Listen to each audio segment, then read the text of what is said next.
the Philippine Reserve Command. They could identify what wounds of the subject victims or victims. They could also know the bandage that will be used for the victim person, or any medicine or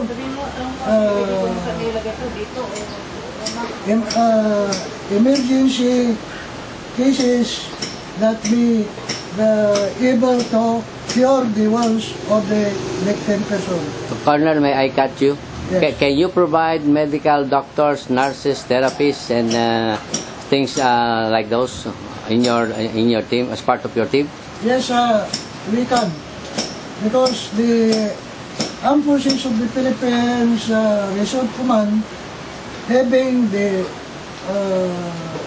highest reserve forces from doctor, nurses, therapists, the paramedical team, the soldier that is also well trained, and medical team. And another one, Colonel, they are asking if you can also bring your engineering brigade in with you, if ever it is necessary. In going to foreign countries, the medical team of the GIRPAP, this group of Signal Battalion, having also one or two engineers and architects, so that in case the places where we go on medical team, the engineer and the architects would also identify the places where the, for example, the bridge was collapsed. So they can wire the general headquarters and Forces of the Philippines Camp Emilio Aguinaldo in Quezon City, Philippines, so that the Armed Forces of the Philippines, through the Office of the Secretary of National Defense, will coordinate to that country, foreign country, that a team of engineers is coming to that country. And that is public relation or national relationship to other countries. And in case of that question, we could bring our military engineer, military architect, and military soldiers who are foreman, mason, carpentry, steelman, and so on. That question addressed to this group will be bringing engineer and architect. And they're asking Colonel Soriano, if ever you will be tapped as one of their humanitarian in humanitarian services, how long do you think the team can? What is the longest time that the team can stay in one place for the voluntary services, Colonel? We can mobilize here in the Philippines, and within the 24 hours, we can immediately call for mobilization of our group. Simply call them based on their own cell phone and the landline, because all of our soldiers here, all the records here includes their cell phone numbers and landline numbers. So we can mobilize them within 24 hours. They are already here. And as we have negotiated, you told me that all the Department of Foreign Affairs papers will be prepared so we can go to that country.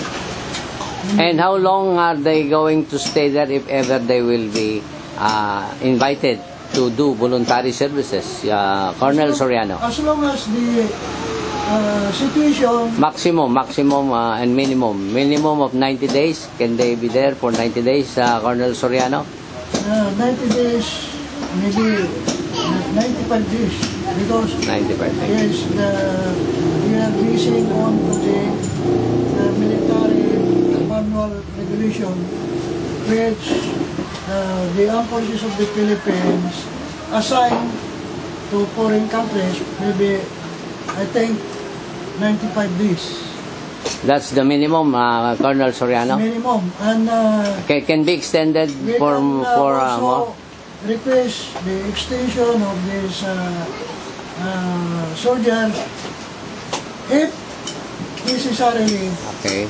the needs. Okay. It needs the foreign country that was inviting us to country.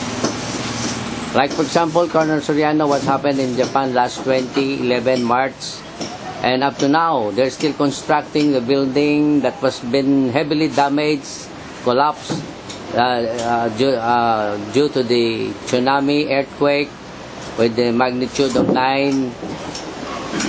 Yes. Can we become a part of that in the construction of the said building that has been heavily damaged? Yes, sir. For your information, ladies and gentlemen in the Philippines and other countries, that the armed forces of the Philippines Reserve Command has a strong soldiers, if by platoon, company, and battalion, that the engineers, we have affiliated construction companies, private corporation, that also belongs to the armed forces of the Philippines Reserve Command. So they can also serve the other countries under my command. Thank you, Colonel. Thank you very much for the information. Any last parting words for the international community, like the Japan that was heavily hit by tsunami?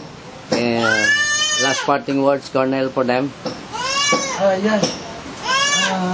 Good morning, ladies and gentlemen, Filipinos and other nationals, especially in Asia, that our group, the Armed Forces of the Philippine Reserve Command, especially the 205th Signal Battalion, is ready to serve you. Due to the calamities and disaster that was occurred in Japan. Thank you, and maybe we'll be there by June or July, if necessarily that our negotiation was already formed and approved.